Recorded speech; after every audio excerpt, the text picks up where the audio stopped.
शशिवर्णं चतुर्भुजम् प्रसन्नवदनं ध्यायेत् सर्वविघ्नोपशान्तये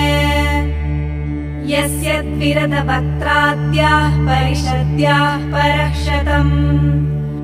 विघ्नं निघ्नन्ति सततं विश्वक्सेनं तमाश्रये व्यासं वसिष्ठनप्तारं शक्तेः पौत्रमकल्मषम् पराशरात्मजं वन्दे शुकतातं तपोनिधिम् व्यासाय विष्णुरूपाय व्यासरूपाय विष्णवे नमो वै ब्रह्मनिधये वासिष्ठाय नमो नमः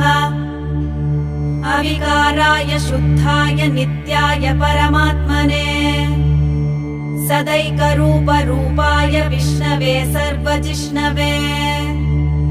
यस्य स्मरणमात्रेण जन्म संसारबन्धनात् विमुच्यते नमस्तस्मै विष्णवे प्रभविष्णवे ॐ नमो विष्णवे प्रभविष्णवे श्रीवैशम्पायन उवाच श्रुत्वा धर्मानशेषेण पावनानि च सर्वशः युधिष्ठिरः शान्तनवं पुनरेवाभ्यभाषत युधिष्ठिर उवाच किमेकं दैवतं लोके किं वाप्येकं परायणम् स्तुवन्तः कं कमर्चन्तः प्राप्नुयुर्मानवाः शुभम् को धर्मः सर्वधर्माणां भवतः परमो मतः